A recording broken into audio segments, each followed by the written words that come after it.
Hello there! This is Kellendir from Kellendir's Corner. And this is The Master Harper of Pern by Anne McCaffrey. One of my favorite books. My favorite book of all the Dragon Rider of Pern books. And a book that features my favorite bard to have ever emerged in any piece of fiction. Master Harper Robinson. And that is pretty telling because today we are going to be talking about bards. So this particular tale we shall save for tomorrow. Today's bards, the bards that we're going to discuss here and now, are going to be professorial bards because they could use a little bit more light. The professor bardic archetype is wonderful. It is rich and fulfilling in a way that the rowdy, boisterous, go-lucky, let me seduce that dragon bard just isn't. A professor actually ties into a lot of the real-world history and inspirations for bards. If we go all the way back to the very early beginnings of what it is to be a bard, well, we get to the druids, where the druids, well, we know their order was divided into the bards, novitiates, and, well, the bards, the druids, and the ovates, or the vates, as they were sometimes called, with bards being one of the core orders that made up the greater priestly order that we think of as druids, though admittedly we know very, very little about the druidic orders overall. Bards were the record keepers. They memorized all the sagas and tales. Everything that needed to be committed to memory was committed to memory by a bard, an incredibly skilled orator who would memorize and study these lengthy lays and poems to store the collective knowledge of their peoples. Here, at the very heart of our world's origin of what would eventually become the bardic trope, we have knowledge keepers. And this really gives us some solid ground to make a very professorial bard. So, what we're going to go through and do in this video is a couple of things. 3 things specifically. I'm going to go through and give some ideas as to how we might make a professor bard in 5e Dungeons & Dragons, because it's actually super easy and can be a ton of fun to play. Secondly, I will go and describe a bit about how professor-like bards can influence the world of your novel, your campaign, or your game.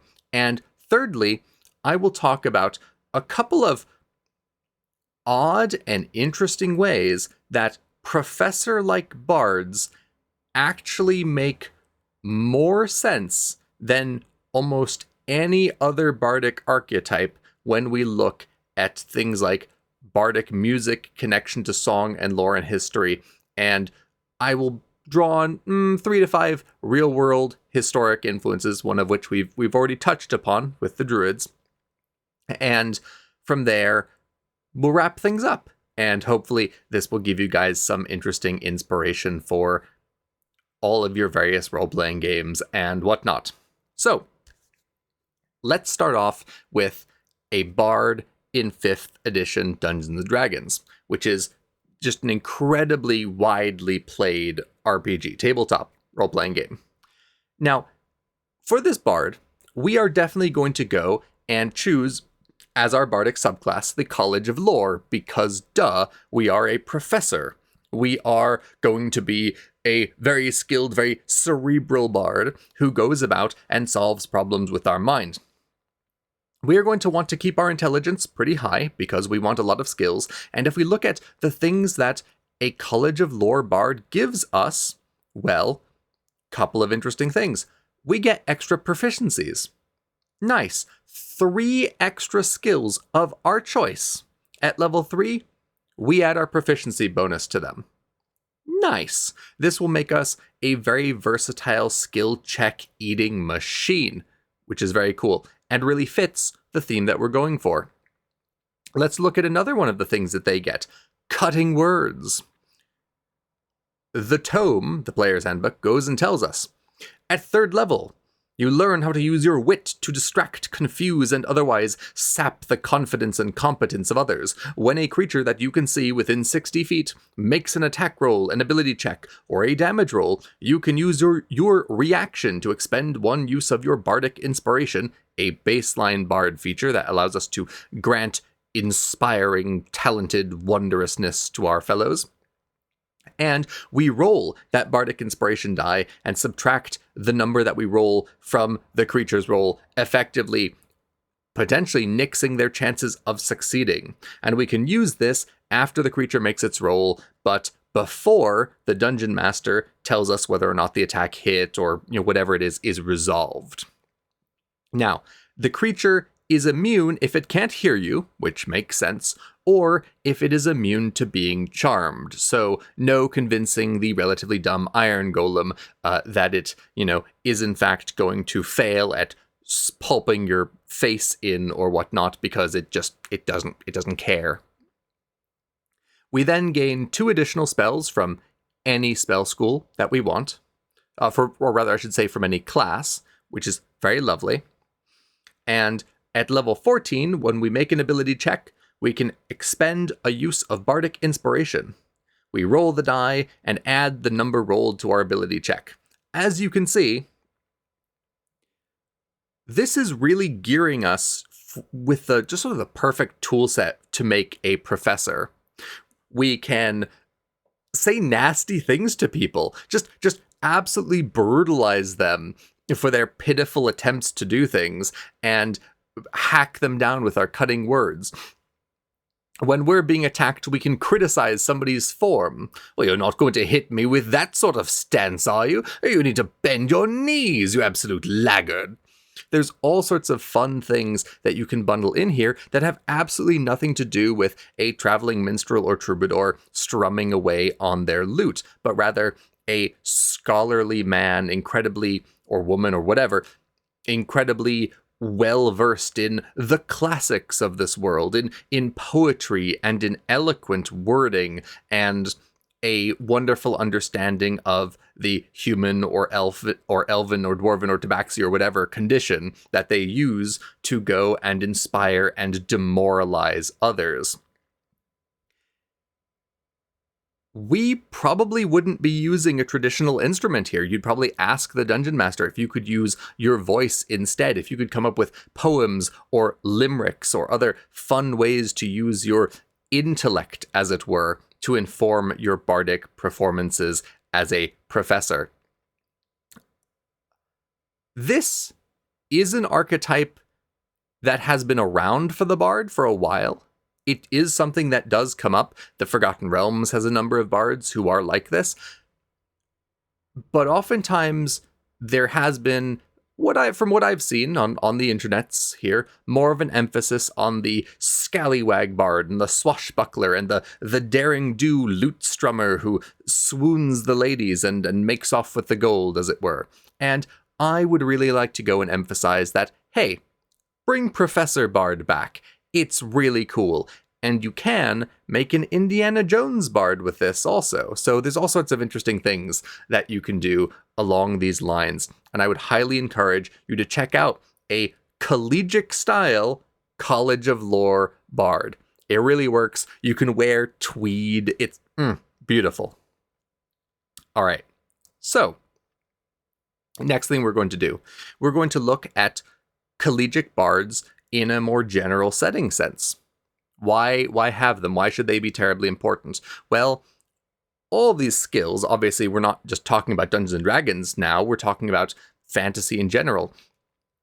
All of the skills that are inherent to a bard, all this memorization and music study and the ability to interact with people in meaningful ways, these are amazing skills for people who are going to disseminate information. An engaging, impassioned professor is a great teacher who is going to teach you the core skills of whatever course you're studying in a much more ready fashion than some old curmudgeon who doesn't want to be there and just wants to be locked away in his lab researching something. We well, most of us, or at least hopefully, if you have not had a professor who was very charismatic and very good at actually teaching, then I am very sorry for you, because it is a wondrous experience. When you find one of those professors, those lovely creatures, you zip through their course, absorbing knowledge that you just wouldn't have gotten from a dour old curmudgeon, and it is an absolutely beautiful thing. So, these bards are going to be repositories of information. They are going to be quest givers for characters, whether it's a game, a novel, your pen and paper setting. A charismatic bard who comes out, an authoritative collegiate robe on, potentially an elegant side sword or something, because they do venture out into the field occasionally, but they're a bit more bookish. They're more scrolls and tomes and whatnot.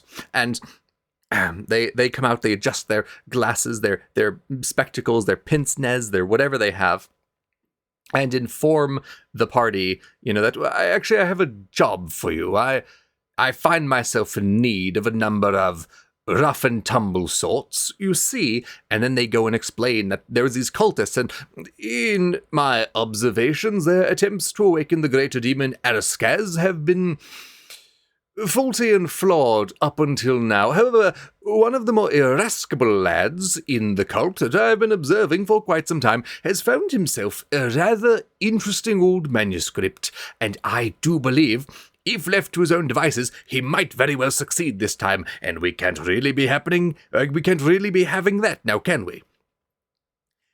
These characters make incredibly compelling quest givers. They can relate to the players, they can be joyful and banter, they can have some good people skills, and because they're connected to these wealthy, powerful institutions, they can set up really interesting quest rewards, not necessarily loot per se, but a piece of information that advances your story.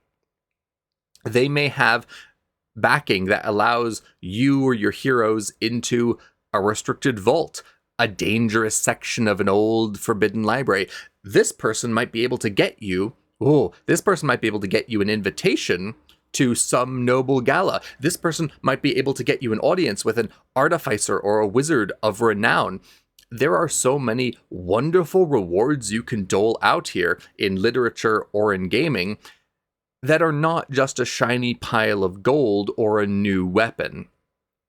And the ease with which a professorial bard facilitates this, it makes sense that they were able to acquire the information. They're a bard. It makes sense that they can potentially survive a rough and tumble encounter or two. If you wind up sending this person with your heroes, well, they're not necessarily going to be the most helpless character out there. That's really nice. There's so many ways that this archetype goes and slots into an adventure that are just begging to be explored. And so I beseech you, give them a chance. I've merely just gone over the absolute tippy top of what these guys are capable of, and we really need to delve into them further. So have fun with them, and as always, any questions you have, any suggestions you might have for uses for these bards, please drop them down below. And thirdly, what we're going to do is we're going to look at some of those historic influences that I mentioned earlier that really make the professorial bard archetype click. So, I already mentioned the druids. Well, the druidic bardic tradition goes and informs what we would then think of as like the Irish bards, traveling musicians who go and keep the old tales alive.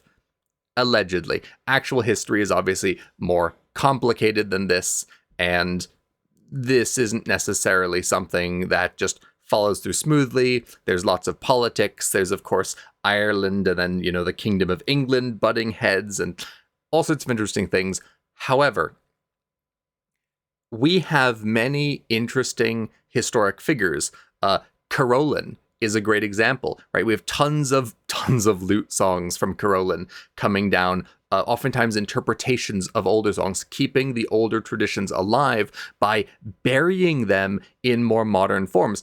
in many cases, some of these Irish bards preserved a lot of the old sagas in the face of the growing power of the Christian church in the area, which was crushing the old beliefs as a new culture began to dominate the scenes here.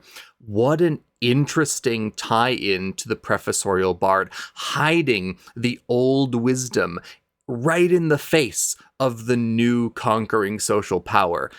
That's wonderful. That's absolutely lovely. And if you go and do some quick Googling about the Irish bards, I would definitely look up Carolyn as one of the central figures there. You can really, if that's sort of what you want, if you want that sort of Irish tale, you can find some amazing inspirations for heroes and potentially for old saviors of the true deep lore, as it were. Secondly, we're going to go and we're going to look at a completely different type of bard inspired by a number of Native American practices. Yes, and I'm talking about wampum weaving, amongst other things. There were a series of textile arts used through Mesoamerica all the way through Northern America, where memories of things, mathematical or spiritual and cultural, were woven or braided with beads and whatnot into an actual physical object that could then be handed out and carried around by people. That's a bard. That's honestly a bard. So if we look at many Mesoamerican civilizations, they kept like tax records on complex braid work and knot work. What a cool idea for a bard. You're going and stitching knowledge into literal fabric, right? Into literal textiles. Can you have multiple songs going at the same time? If in your world these songs are powerful, can these bards go and have knotwork or wampum that has like maybe less powerful effects, but they're just passive and going for hours or days or whatnot, or maybe just until the line that the knotwork is done up in degrades? That is so cool. That is a real world bardic archetype that I don't know if anybody's ever explored before. And it's begging to be taken and used by you in your campaign settings. So please, grab a hold of that. And the third historic inspiration that we are going to look at is an interesting one. And it is very, very different. And it's Renaissance painters and sculptors. It's art. Once again, it's not vocalization, it's not playing an instrument, but it is art. And, let's look at this. They're getting wealthy patrons. Oh yeah, that's very bard-like. These people are devoting their lives to perfecting an art form. That's very bard-like.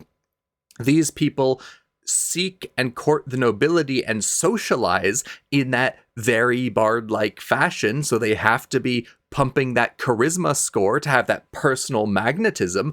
Very bard-like. Like, what is not bard-like here? Was Leonardo da Vinci a professor bard? Could be fun, could be a thing. So I really think that this warrants a lot more nitpicking and a lot more extraction, and I really want to see some of these fun, interesting bards in your campaigns and your stories. I want to see Leonardo da Vinci, the inventor, professor bard, going and using his bardic inspiration to make himself one of those whirling tanks and riding it into battle. Bard artificer, bardificer. That's a thing. That would be so cool. And I really think that these mediums deserve a level of respect in terms of making fantasy bards that we oftentimes don't see.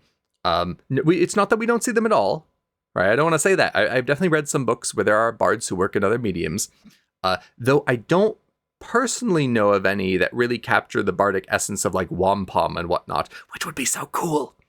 But I really want to encourage you guys to explore these avenues, and I really hope that this has opened up a little bit more in terms of your bardic venues. So yeah. All right. Well, thank you very much. May, and hopefully you shall be, kind, not cruel, because doing anything else would kind of suck. And may your mishaps not cripple you, because that would be unfortunate. And may all the things that benefit you come sporadically, but often. And may you have an absolutely wonderful and totally terrific rest of your day. See you.